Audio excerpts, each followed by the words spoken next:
ತಮ್ಮೆಲ್ಲರಿಗೂ ಗಣರಾಜ್ಯೋತ್ಸವದ ಶುಭಾಶಯವನ್ನು ಹೇಳ್ತಾ ಲಾಲ್ಬಾಗ್ಗೆ ಸ್ವಾಗತವನ್ನು ಕೋರ್ತೇನೆ. ಎಲ್ಲರಿಗೂ ಶರಣಾರ್ಥಿಗಳು. ನಾನು ನಿಮ್ಮ ಹರ್ಷ. ಉದ್ಯಾನ ನಗರಿ ಬೆಂಗಳೂರಿನಲ್ಲಿರುವಂತಹ ಉದ್ಯಾನವನ ಲಾಲ್ಬಾಗ್ಗೆ ಎಲ್ಲರಿಗೂ ಸ್ವಾಗತ ಸುಸ್ವಾಗತ. ಬನ್ನಿ ಸರ್, ಸಾಂಗ್ ರೆಡಿ ಇದೆಯಾ? ಸ್ವಲ್ಪ ಸ್ನೇಹಿತರೆ, ಲಾಲ್ಬಾಗ್ ಸೌಂದರ್ಯವನ್ನು ಸವಿತಾ ಮುಂದೆ ಬಂದಾಗ ಸ್ಟಾರ್ಸ್ ಸುವರ್ಣ ವತಿಯಿಂದ ಅಲ್ಲೊಂದು ಸಣ್ಣ ಕಾರ್ಯಕ್ರಮವನ್ನು ಆಯೋಜನೆ ಮಾಡಿದರು. ಅಲ್ಲಿ ನನ್ನ ಮಿಮಿಕ್ರಿ ಪರ್ಫಾರ್ಮೆನ್ಸನ್ನು ತಾವು ಎಲ್ಲರೂ ನೋಡಬಹುದು. ಬನ್ನಿ ನೋಡೋಣ. ಯಾವಾಗಲೂ ಖುಷಿಯಾಗಿರ್ತೀರಾ? ಹೌದು. ಸೂಪರ್. ಒಂಚೂರು ಮುಂದೆ ಬನ್ನಿ. ಇಲ್ಲಿಂದ ಬಂದಿರೋದು ಅಂಡ್ ಏನ್ ಮಾಡ್ಕೊಂಡಿರೋದು? ನಮ್ಮ ರಾಮನಗರ. ನಾನು ಇನ್ನೂ ಇಂಜಿನಿಯರಿಂಗ್ ಓದ್ತಾ ಇದ್ದೀನಿ. ಇಂಜಿನಿಯರಿಂಗ್. ಸೂಪರ್. ಇವಾಗ ಸದ್ಯಕ್ಕೆ ಏನ್ ಮಾಡ್ತೀರಾ? ಈಗ ಮಿಮಿಕ್ರಿ ಮಾಡ್ತೀನಿ. ಯಾರಿಗೋಸ್ಕರ? ಎಲ್ರಿಗೋಸ್ಕರ. ಸೂಪರ್, ಒಳ್ಳೆದಾಗ್ಲಿ. ಎಸ್, ರಾಮನಗರದಿಂದ ಒಂದು ಲಾಲ್ಬಾಗ್ ಅಲ್ಲಿ ಎಲ್ರಿಗೋಸ್ಕರನು ಸಹ ಒಂದು ಮಿಮಿಕ್ರಿಯನ್ನ ಮಾಡ್ತಿರುತ್ತೆ. ಸೊ ನೀವೆಲ್ಲರೂ ಸೇರ್ಕೊಂಡು ಒಂದು ದೊಡ್ಡ ಚಪ್ಪಾಳೆ ಹೊಡೆದ ಅವ್ರಿಗೆ ಎನರ್ಜಿ ಚೆನ್ನಾಗಿ ಪಾಸ್ ಆಗುತ್ತೆ. ಸೊ ಓವರ್ ಟು ಯು ಹರ್ಷ. ಎಲ್ಲರಿಗೂ ನಮಸ್ಕಾರ. ನನ್ನ ಹೆಸರು ಹರ್ಷ ಅಂತ ಹೇಳಿ.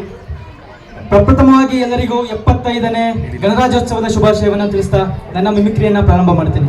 ನಮ್ಮ ಕನ್ನಡ ಇಂಡಸ್ಟ್ರಿ ಅಂದ ತಕ್ಷಣ ನಮಗೆ ನೆನಪಾಗೋದು ಡಾಕ್ಟರ್ ರಾಜ್ಕುಮಾರ್ ಅವರು. ಮೊದಲು ಅವರ ಮಾತಿಂದ ನನ್ನ ಮಿಮಿಕ್ರಿಯನ್ನ ಶುರು ಮಾಡ್ತೇನೆ. ಏನ್ ಜನಸಾಗರ ಇದು. ನಮ್ಮ ಲಾಲ್ಬಾಗ್ ಅಲ್ಲಿ ಬಹಳ ಸಂತೋಷವಾಗಿದೆ. ಏನು ನಮ್ಮ ಹೆಣ್ಣುಮಕ್ಳು ಇವತ್ತು ಬಹಳ ಚೆನ್ನಾಗಿ ರೆಡಿಯಾಗಿದ್ದೀರಿ ನೋಡಿ. ಏನು ನಮ್ಮ ಕನ್ನಡ ಸಂಸ್ಕೃತಿಯನ್ನ ಪ್ರತಿನಿಧಿ ಮಾಡ್ತಾ ಇದ್ದೀವಿ ತಾವುಗಳು. ಇದೆಲ್ಲ ಬಹಳ ಸಂತೋಷ ಕೊಡ್ತದೆ ನಮಗೆಲ್ಲ. ಇನ್ನೊಂದು ಏನಪ್ಪ ಅಂತ ಹೇಳಿದ್ರೆ, ನಮ್ಮ ಕನ್ನಡ ಚಿತ್ರರಂಗಗಳನ್ನ ತಾವು ದಯವಿಟ್ಟು ನೋಡ್ತಾ ಇರಬೇಕು. ಪರಭಾಷೆಗಳು ಮಾಡ್ತಾರೆ, ಹೌದು. ನಮ್ಮ ಕನ್ನಡ ಚಿತ್ರರಂಗ ಎಷ್ಟು ಕಷ್ಟದಿಂದ ಬಂದಿದೆ ಅಂತ ತಮ್ಮೆಲ್ಲರಿಗೂ ಗೊತ್ತಿರೋದಲ್ವಾ? ನಮಸ್ಕಾರಪ್ಪ, ಬರ್ತೀನಿ. ನೆಕ್ಸ್ಟ್ ನಮ್ಮ ಆಟೋ ರಾಜ, ಕರಾಟೆ ಕಿಂಗ್ ಆಗಿರುವಂತಹ ಶಂಕರ್ ನಾಗ್ ಅವರು. ಎಲ್ರಿಗೂ ನಮಸ್ಕಾರ ಸ್ನೇಹಿತರು. ನಾನು ಮಾಡಿರುವಂಥದ್ದು ಕೆಲವು ಸಿನಿಮಾಗಳು ಸ್ನೇಹಿತರೆ. ನಾನು ತೀರೋಗಿ ತುಂಬಾ ವರ್ಷಗಳಾಗೋಯ್ತು. ಆದ್ರೆ ಇವತ್ತು ಸಹ ನೀವೆಲ್ಲರೂ ನನಗೆ ಪ್ರೀತಿ ಕೊಡ್ತೀರಾ. ನನ್ನ ಸಿನಿಮಾನ ಈಗೂ ಸಹ ನೋಡ್ತೀರಾ. ನಾನು ಮಾಡಿರುವಂತಹ ಆಟೋ ರಾಜ ಸಿನಿಮಾ ಒಂದೇ ಸ್ನೇಹಿತರೆ. ಆದ್ರೆ ನೀವೆಲ್ಲ ಆಟೋ ಚಾಲಕರೇನಿದ್ದೀರಾ, ಇವತ್ತು ಸಹ ನಿಮ್ಮ ಆಟೋ ಮೇಲೆ ನನ್ನ ಫೋಟೋ ಹಾಕಿದ್ದೀರಾ ಸ್ನೇಹಿತರೆ. ಬಹಳ ಸಂತೋಷ ಆಗುತ್ತೆ. ನಿಮ್ಮ ಪ್ರೀತಿ ಆಶೀರ್ವಾದ ಹೀಗೆ ಇರಲಿ ಅಂತ ಕೇಳ್ಕೊಂತೀನಿ ಸ್ನೇಹಿತರೆ. ನೆಕ್ಸ್ಟ್ ನಮ್ಮ ಕಾಮಿಡಿಯನ್ ಆದಂತಹ ವೀರೇಂದ್ರ ಗೋಪಾಲ್ ಅವರು. ಜೀವನಿ ಜಂಬುಲಿಂಗ ಎಲ್ಲರೂ ಹೊಟ್ಟೆ ತುಂಬ ಬೆಳಿಗ್ಗೆ ಉಣ್ಕೆ ಬಂದ್ರೆ ಏನಪ್ಪ ಒಬ್ರು ವಯಸ್ಸಿಲ್ಲ. ಆದ್ರೂ ಒಂದೆಲ್ರಿಗೂ ನಿಮ್ ಚಪ್ಪಾಳೆ ಕೊಡ್ಲೇಬೇಕು ಶಿವ. ಈ ಊರಿಯೋ ಬಿಸಿಲಲ್ಲೂ ಶಿವ ಅಂತ ನಿಂತಿದ್ದೀರಲ್ಲ ಶಿವ. ನಿಮ್ಗೇನ್ ಬಿಸಿಲು ಹೊಡಿಯೋದಿಲ್ವಾ ಶಿವ? ಟ್ಯಾನು ಗೀನು ಅಂತಾರಲ್ಲ, ಅದೇನು ಆಗೋದಿಲ್ವ ಶಿವ? ಆದ್ರೂ ನಮ್ ಸ್ಟಾರ್ ಸುವರ್ಣ ಅವರು ಮಾಡ್ತಿರೋ ಎಬ್ಬಡಿಕೆ ತಾವೆಲ್ಲ ನಿಂತ್ಕೊಂಡು ನೋಡ್ತಿರೋದು ಬಹಳ ಸಂತೋಷ. ಜೀವನೇ ಜಂಬುಲಿಂಗ. ನೆಕ್ಸ್ಟ್ ನಮ್ಮ ಜೋಶ್ ಅಂತಾನೆ ಹೇಳ್ಬೋದು. ಇನ್ಸ್ಟಾಗ್ರಾಮ್ ಅಲ್ಲೆಲ್ಲ ಇವ್ರ ವಾಯ್ಸ್ ನ ಕೇಳಿರ್ತೀರಾ. ಯಾರಾದ್ರೂ ತಪ್ಪಾಗಿ ಮಾತನಾಡಿದ್ರೆ ಇವ್ರ ವಾಯ್ಸ್ ಹಾಕಿ ಅವರ ಒಂದು ಟ್ರೋಲ್ ನ ಮಾಡ್ತಾರೆ. ಅವರೇ ಸಾಯಿ ಕುಮಾರ್ ಅವರು. ಶಬಾಷ್ ಶಬಾಷ್ ಶಬಾಷ್ ಶಬಾಷ್ ಕಣೋ. ನಮ್ಮ ಲಾಂಛನದಲ್ಲಿರುವಂತ 3 ಸಿಂಹಗಳು ನ್ಯಾಯ ನೀತಿ ಧರ್ಮಕ್ಕೆ ಪ್ರತೀಕವಾದರೆ ಈ ಕಾಣದೇ ಇರೋ 4ನೇ ಸಿಂಹನೇ ಈ ಪೊಲೀಸ್ ಕಣೋ, ಪೊಲೀಸ್. ನೆಕ್ಸ್ಟ್ ನಮ್ಮ ಉಪೇಂದ್ರ ಅವರು.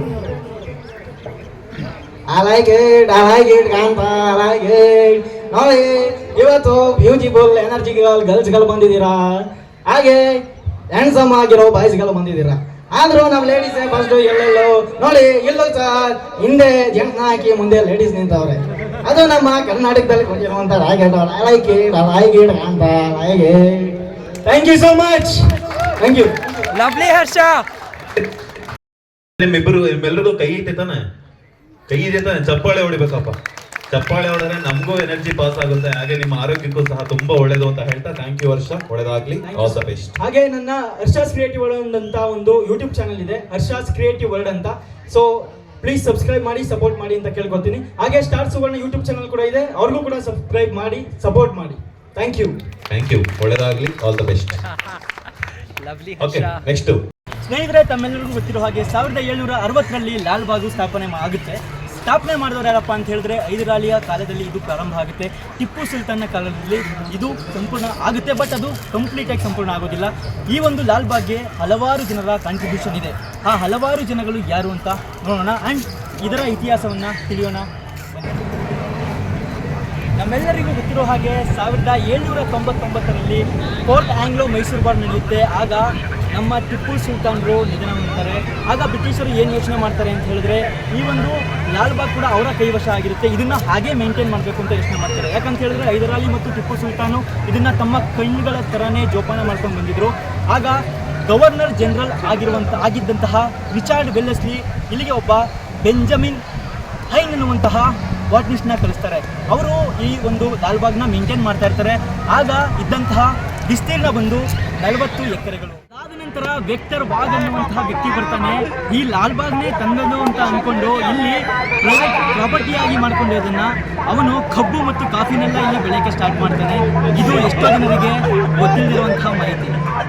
ಇದೆಲ್ಲ ಆದ ನಂತರ 1856ಕ್ಕೆ ಈ ಒಂದು ಲಾಲ್ಬಾಗು ಕಮಿಷನ್ ಆಫ್ ಮೈಸೂರವರ ಅಂಡರಲ್ಲಿ ಬರುತ್ತೆ.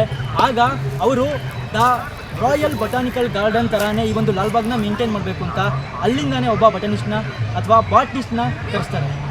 ಆಗ ಆತ ಇಲ್ಲಿ ಮೇಂಟೈನ್ ಮಾಡ್ತಾ ಇರ್ತಾನೆ.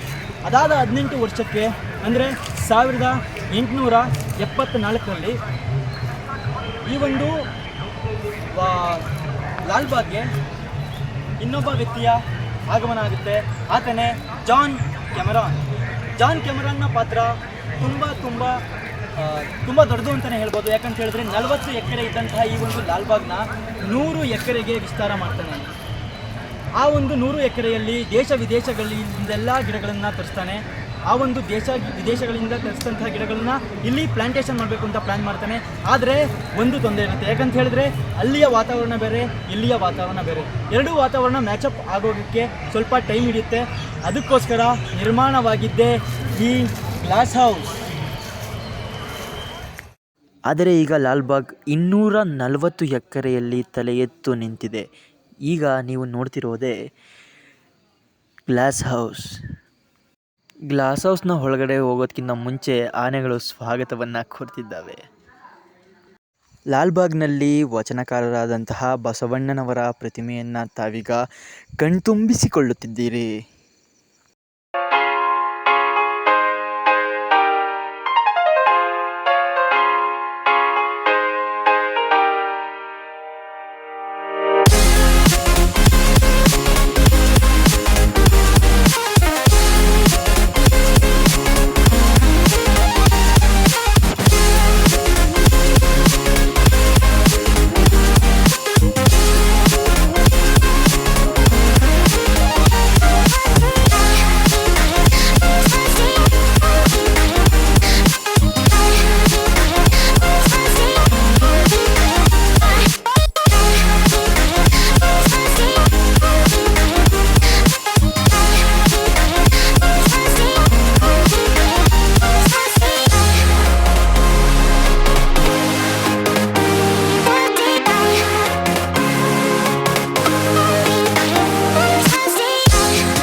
ಈ ಸುಂದರವಾದಂತಹ ದೃಶ್ಯದ ಹಿಂದೆ ಕಲೆಗಾರನ ಕೈಚಳಕ ತುಂಬ ಮುಖ್ಯ ಆಗುತ್ತೆ.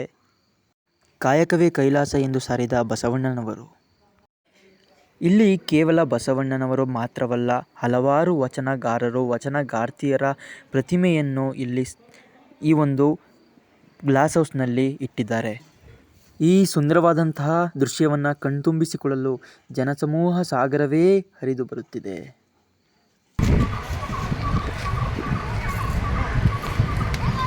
ಸ್ನೇಹಿತರೆ, ನೀವು ಈಗ ಏನು ನೋಡಿದ್ರಲ್ಲ ಗ್ಲಾಸ್ ಹೌಸು, ಆ ಒಂದು ಗ್ಲಾಸ್ ಹೌಸು ಲಂಡನ್ನ ಕ್ರಿಸ್ಟಲ್ ಪ್ಯಾಲೇಸ್ ಮಾದರಿಯಲ್ಲಿ ಮಾಡಿದ್ದಾರೆ. ಈ ಒಂದು ಗ್ಲಾಸ್ ಹೌಸ್ಗೆ 4 ಎಂಟ್ರೆನ್ಸ್ಗಳಿದ್ದಾವೆ, ನಾರ್ತು, ಈಸ್ಟು, ಸೌತ್, ವೆಸ್ಟ್ ಅಂತ. ಅದರಲ್ಲಿ 3 ಎಂಟ್ರೆನ್ಸ್ಗಳಾಗಿರುವಂತಹ ನಾರ್ತ್, ಸೌತ್ ಆ್ಯಂಡ್ ವೆಸ್ಟ್ನ ಲಂಡನ್ನಲ್ಲೇ ನಿರ್ಮಾಣ ಮಾಡಿ ಇಲ್ಲಿ ಒಂದು ಜೋಡಣೆಯನ್ನು ಮಾಡಿದ್ದಾರೆ. ಆದರೆ ಈಸ್ಟ್ ಎಂಟ್ರೆನ್ಸ್ ಏನಿದೆ ಅದು ನಮ್ಮ ಕರ್ನಾಟಕದವರೇ ಮಾಡಿದಂತಹ ಒಂದು ಎಂಟ್ರೆನ್ಸ್ ಆಗಿದೆ. ತದನಂತರ ಹೇಳ್ಬೇಕಂತ ಹೇಳಿದ್ರೆ ಆ ಒಂದು 3 ಎಂಟ್ರೆನ್ಸ್ಗಳೇನು ನಿರ್ಮಾಣ ಆಯಿತು, ಅದಕ್ಕೆ ಅಡಿಗಲ್ಲನ್ನು ಇಟ್ಟವ್ರು ಯಾರು ಗೊತ್ತಾ? ನಮ್ಮ 10ನೇ ಚಾಮರಾಜೇಂದ್ರ ಒಡೆಯರವರು. ಆ ಒಂದು ಈಸ್ಟ್ ಎಂಟ್ರೆನ್ಸ್ ಏನಿದೆ, ಆ ಒಂದು ಈಸ್ಟ್ ಎಂಟ್ರೆನ್ಸ್ಗೆ ಬಳಸಿದಂತಹ ಎಲ್ಲ ಸಾಮಗ್ರಿಗಳು ಸಹ ನಮ್ಮ ಕರ್ನಾಟಕದವೇ ಆಗಿದ್ದಾವೆ. ಆ ಒಂದು ಈಸ್ಟ್ ಎಂಟ್ರೆನ್ಸ್ಗೆ ಬಳಸಿದಂತಹ ಕಬ್ಬಿಣ ಎಲ್ಲಿಂದ ತಂದಿದ್ದು ಅಂತ ಹೇಳಿದ್ರೆ MISL, Mysore iron and steel industry ಲಿಮಿಟೆಡ್ನಿಂದ. ಎಷ್ಟು ಸಂತೋಷವಲ್ವಾ ಸ್ನೇಹಿತರೆ?